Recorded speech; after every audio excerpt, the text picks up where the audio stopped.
G'day, my name is Jason Williams. I am an Aboriginal economic development broker at Kinaway, and today we have another health and wellbeing webinar for you. So before we kick things off, I'd like to acknowledge as traditional owners of wherever you may be viewing this from. I'd like to acknowledge elders past and present, and pay my respect to any Aboriginal people that may be watching this as well.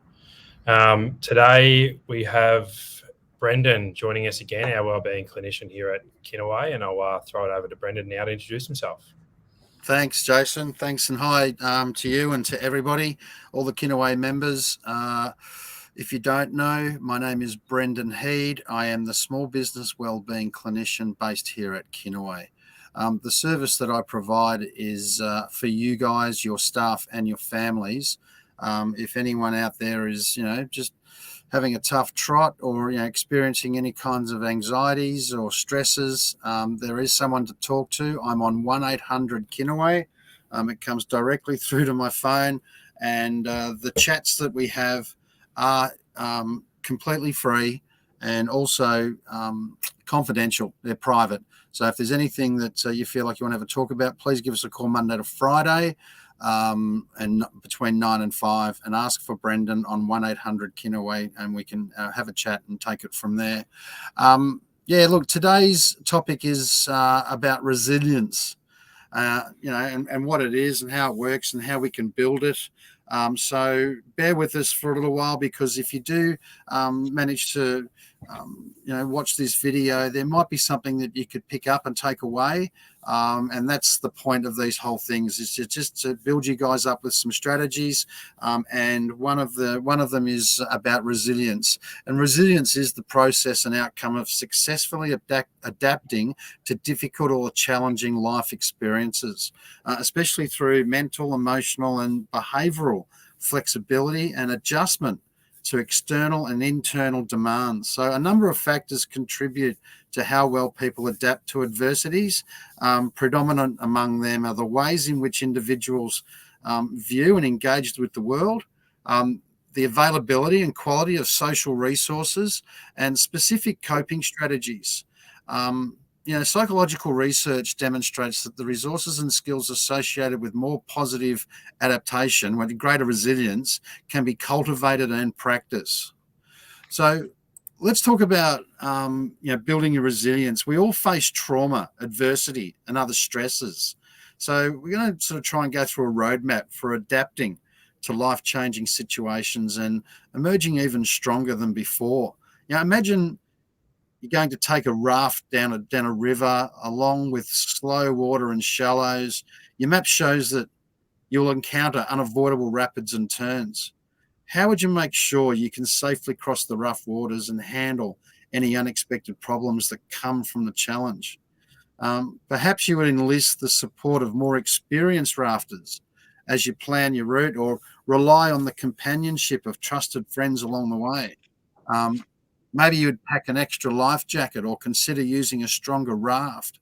With the right tools and supports in place, one thing is sure, you will not only make it through the challenges of your river adventure, you will also emerge a more confident and courageous rafter. Brilliant, mate. What a way to start. I guess straight off the bat, you gave us a really articulate definition of what resilience is, but do you want to go a little bit further into what resilience actually is? Yep. Look, life may not come with a map, but everyone will experience twists and turns, from everyday challenges to traumatic events with more lasting impact, like the death of a loved one or a life-altering accident or a serious illness. Each change affects people differently, bringing a unique flood of thoughts, strong emotions, and uncertainty. Yet people generally adapt well over time to life-changing situations and stressful situations, in part thanks to resilience. Psychologists define resilience as the process of adapting well in the face of adversity, trauma, tragedy, threats, or significant sources of stress, such as family and relationship problems, serious health problems, or workplace and financial stresses. So as much as resilience involves bouncing back from these difficult experiences, it can also involve profound personal growth. While these adverse events, much like rough river waters, are certainly painful and difficult, they don't have to determine the outcome of your life. There are many aspects of your life you can control, modify, and grow with. And that's the role of resilience. Becoming more resilient not only helps you get through difficult circumstances, it also empowers you to grow and even improve your life along the way. I reckon, Jason, I might just throw to a quick video on resilience, and then we can go back to chatting more about it. But if we can, yeah, if I can put this video up now, and we'll just have a quick look at this for a few minutes. Brilliant, mate. Thank you.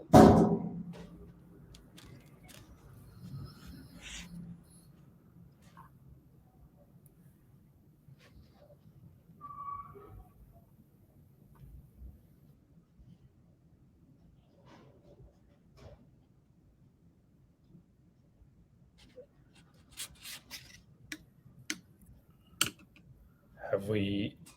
We got volume.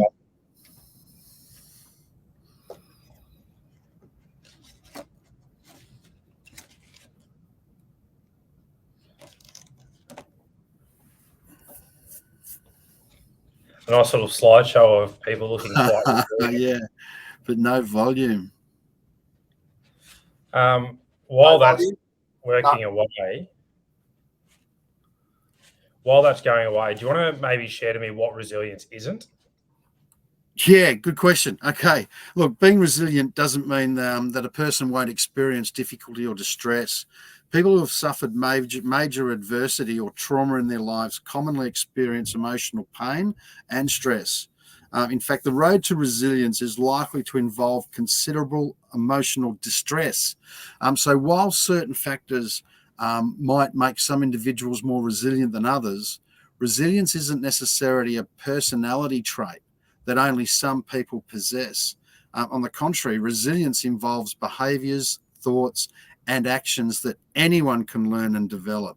The ability to learn resilience is one reason research has shown that resilience is ordinary, not extraordinary. One example is the response of many Australians to the Americans to the terrorist attacks and individuals' efforts to rebuild their lives after tragedy. Like building a muscle, increasing your resilience takes time and intentionality. Focus on 4 core components: connection, wellness, healthy thinking, and meaning can empower you to withstand and learn from difficult and traumatic experiences, to increase your capacity for resilience to weather and grow from the difficulties. Use these strategies. Brilliant, mate. So intentionality is really sounds like it's something quite important. So do you want to talk to me about how you intentionally build your connections? Yeah. So prioritize your relationships. Connecting with empathetic and understanding people can remind you that you're not alone in the midst of difficulties. Focus on finding trustworthy and compassionate individuals who validate your feelings, which will support the skill of resilience. The pain of traumatic events can lead some people to isolate themselves, but it's important to accept help and support from those who care about you. Whether you go on a weekly date night with your spouse or plan a lunch out with a friend, try to prioritize genuinely connecting with people who care about you. Another option is to join a group along with one-on-one relationships. Some people find that being active in civic groups or faith-based communities or other local organizations provides social support and can help you, reclaim hope. Research groups in your area that could offer you support and a sense of purpose or joy when you need it. Brilliant, mate. So one of the other 4 components you spoke about was wellness. Can you talk to me about fostering wellness? Yeah, look, wellness is a good one, and it's a buzzword at the moment, isn't it, in society? So, you take care of your body. Self-care may be another popular buzzword, but it's also a legitimate practice for mental health and building resilience. That's because stress is just as much physical as it is emotional. Promoting positive lifestyle factors like proper nutrition, ample sleep, hydration, and regular exercise can strengthen your body to adapt to stress and reduce the toll of emotions like anxiety or depression. Practicing mindfulness is another one. Mindful journaling, yoga, we all heard it before, meditation, breathing exercises can also help people build connections and restore hope, which can prime them to deal with situations that require resilience. When you journal or meditate or do your breathing, ruminate on positive aspects of your life and recall the things you're grateful for, even during personal trials. I often say to people when things aren't going too well, you're just building up some anxieties and you can't concentrate, get up and go for a walk. But there's a difference between getting up and going for a walk and going for a walk with those positive thoughts. A lot of us go for a walk having all those negative thoughts going through our head. The walk doesn't do any good because you come back just as stressed. So try and do some exercise or take a walk, but with those positive thoughts going through your mind, and avoid negative outlets. It might be tempting to mask your pain with alcohol, drugs, or other substances, but that's like putting a bandage on a deep wound. Focus on giving your body resources to manage stress rather than seeking to eliminate the feeling of stress altogether. Fantastic. That was really in depth, mate. And I guess one of the other components was meaning, and another way to express meaning is finding your purpose. Can you talk to me about finding purpose? Yeah, find purpose, like help others. Whether you volunteer with a local homeless shelter or simply support a friend in their own time of need, you can garner a sense of purpose. Foster self-worth, connect with other people and tangibly help others, all of which can empower you to grow in resilience. You can be proactive. It's helpful to acknowledge and accept your emotions during hard times, but it's also important to help you foster self-discovery by asking yourself, what can I do about a problem in my life? If the problem seems too big to tackle, break them down into manageable pieces. Like, for example, if you got laid off from work, you may not be able to convince your boss it was a mistake to let you go, but you can spend an hour each day developing your top strengths or working on your resume. Taking initiative will remind you that you can muster motivation and purpose even during stressful periods of your life, increasing the likelihood that you'll rise up during painful times again. And move towards your goals. We've done a couple of sessions on goals and values and that sort of thing, but develop some realistic goals and do something regularly, even if it seems like a small accomplishment that enables you to move toward the things you want to accomplish. Instead of focusing on tasks that seem unachievable, ask yourself, what's one thing I know I can accomplish today that helps me move in the direction I want to go? For example, if you're struggling with the loss of a loved one and you want to move forward, you could join a grief support group in your area and look for opportunities for self-discovery. People often find that they have grown in some respect as a result of a struggle. For example, after a tragedy or hardship, people have reported better relationships and greater sense of strength, even while feeling vulnerable. That can increase their sense of self-worth and heighten their appreciation in life. Brilliant, mate. So self-discovery, self-worth, they sound like quite healthy ways to think. Can you tell me more about embracing healthy thoughts? Yeah, it's a real deep tunnel, this one, but to keep it brief, keep things in perspective. How you think can play a significant part in how you feel and how resilient you are when faced with obstacles. Try to identify areas of irrational thinking, such as tendency to catastrophize, difficulties or assume the world is out to get you, and adopt a more balanced and realistic thinking pattern. For instance, if you feel overwhelmed by a challenge, remind yourself that what happened to you isn't an indicator of how your future will go, and that you're not helpless. You may not be able to change a high stressful event, but you can change how you interpret it and respond to it. Accepting change is a big one. It's difficult for a lot of us. Certain goals or ideals may be longer may no longer be attainable as a result of adverse situations in your life. Accepting circumstances that cannot be changed can help you focus on circumstances that you can alter. Maintaining a hopeful outlook. It's hard to be positive when life isn't going your way. An optimistic outlook empowers you to expect that good things will happen to you. Try visualizing what you want rather than worrying about what you fear. And along the way, note any subtle changes in which you start to feel better as you deal with difficult situations. And another one is learning from the past. By looking back at who or what was helpful in previous times of distress, you may discover how you can respond effectively in new difficult situations. You remind yourself of where you've been able to find strength and ask yourself what we've learned from those experiences. Over the course of our journey at Kinaway, I've spoken to a number of members, and some strategies work for others, but when we do find some really good strategies that work for people, that's what they can go back to and rely on because they know it works. So it's important to learn from the past, and whatever strategies that work for you, you need to get them out of the belt and use them when you feel like things are a little bit crazy. Yeah, brilliant. So we've touched on those four core competencies now, like connection, wellness, healthy thinking, meaning or purpose. If focusing on those things isn't working, is it then time to start to seek help? Yeah. Getting help when you need it is crucial in building your resilience. For a lot of people, using their own resources and the kinds of strategies that we've talked about may be enough for building their resilience. But at times, a person might get stuck or have difficulty making progress on that road to resilience. There's professionals out there, psychologists, and that can assist people in developing an appropriate strategy or moving forward. But it is important to get professional help if you feel like you're unable to function as well as you would like to perform basic activities of daily living as a result of a traumatic or other stressful life experience.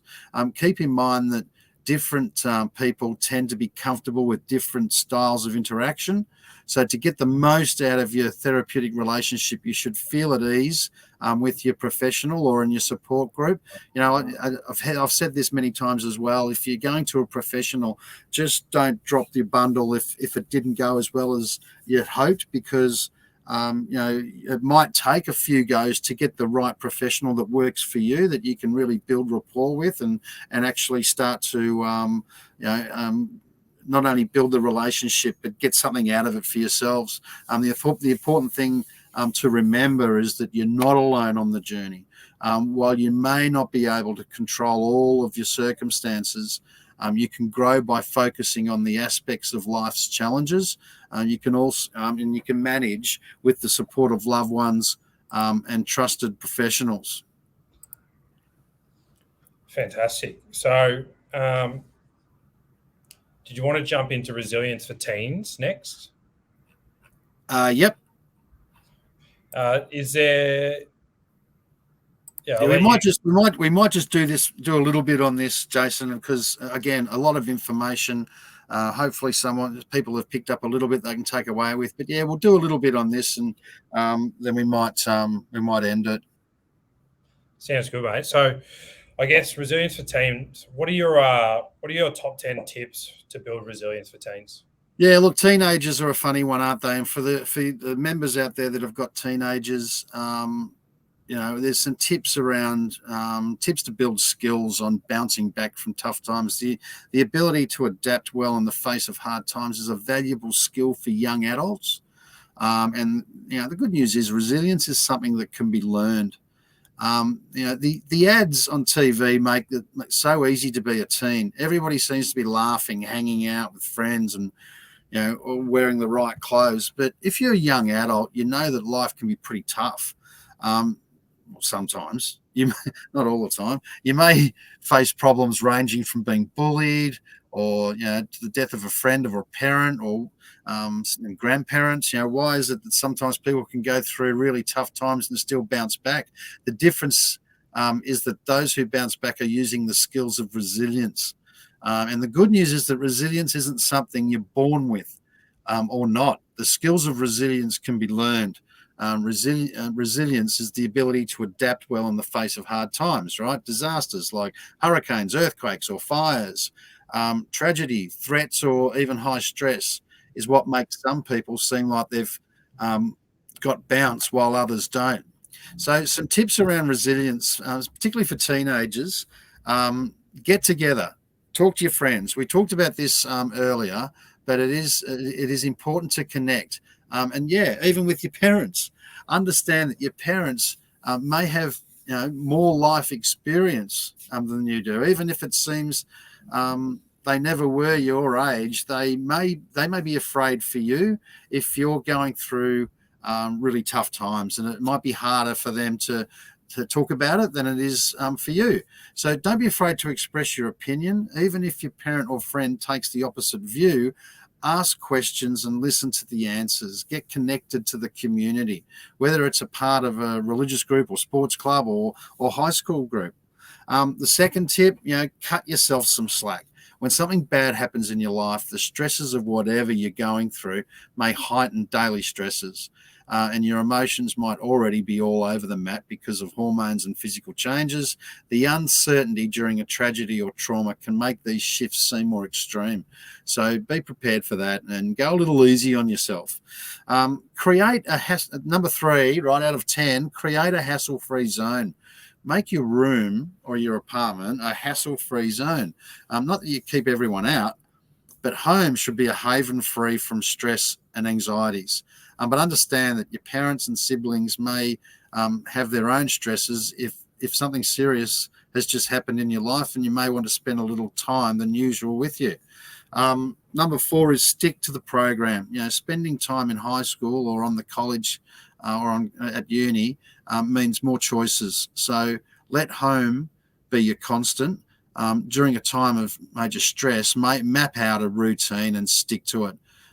You may be doing all kinds of new things, but don't forget that routines that give you comfort, whether it's the things you do before class or going out to lunch or have a nightly phone call with a friend.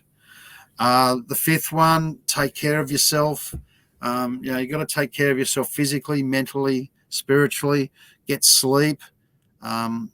If you don't, you may be more irritable and nervous at a time when you have to stay sharp. There's a lot going on, and it's going to be tough to face anything if you're falling asleep on your feet.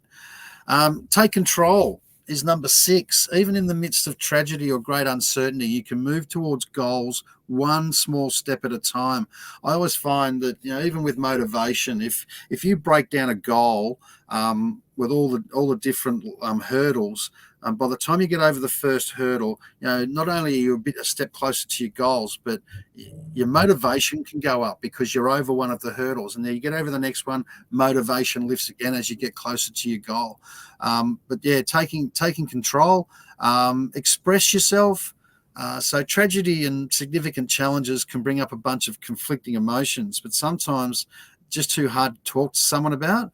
And about how you're feeling. If talking isn't working, do something else to capture your emotions, like start a journal or create some art. We talked earlier about helping someone. Nothing gets your mind off your own problems like solving someone else's. So try some volunteering in your community or at your school, cleaning up around the house or apartment, or helping a friend with their homework. Are things that, helping others can make you feel so much better. And number 9, we're nearly there. Put things into perspective. The very thing that we said this earlier, the very thing that has you stressed out, maybe all anyone is talking about now, but eventually things change. Bad times end. If you're worried about whether you've got what it takes to get through it, think back on a time when you faced your fears, whether it was asking someone on a date or applying for a job. Learn some relaxation techniques, whether it's visualizing or thinking about a particular song in times of stress, or just taking a deep breath to calm down. Think about the important things that have stayed the same. Even while the outside world is changing, when you talk about bad times, make sure you talk about good as well. And last thing is turn it off. You want to stay informed. You may even have homework that requires you to watch the news, but sometimes the news, with its focus on the sensational, can add to the feeling that nothing's going right. Try to limit the amount of news you take in, whether it's from television, newspapers or magazines or the internet. Watching a news report once informs you. Watching it over and over again just adds to the stress and contributes to no new knowledge. But you can learn resilience. But just because you learn resilience doesn't mean you won't feel stressed or anxious. You might have times when you aren't happy, and that's okay. Resilience is a journey, and each person will take their own time along the way. You might benefit from some of the resilience tips that we've gone through today, while some of your friends might benefit from some of the others. But the skills of resilience you learn during really bad times will be useful even after the bad times end, and they are good skills to have every day. Resilience can help you be one of the people who that's got bounce. And don't forget, if you need some more help with resilience, and if it's just becoming too overcoming, you can talk to a professional or reach out. As we said at the start of the webinar, I am a small business wellbeing clinician. The number is 1-800-Kinaway. I'm available Monday to Friday, 9 to 5. And even if it's just for a chat, don't forget it's free, completely private and confidential. And, sometimes you can just feel better after getting something off your chest and just having a chat. So feel free to reach out. It's Brendon on 1-800-Kinaway. And the service is available to all the members of Kinaway, their staff and their families. And I think we'll leave it there, Jason. No, brilliant, mate. Thank you very much. As I said last time, you've provided, some really, really clear and easy things to focus on with your 4 competencies, and also your 10 tips. Are really brilliant stuff. So I hope that people watching have also found this valuable. And I think, as Brendon said, we're going to leave it right there, and we'll catch you next time we jump on together. Thanks, guys. Take care of each other.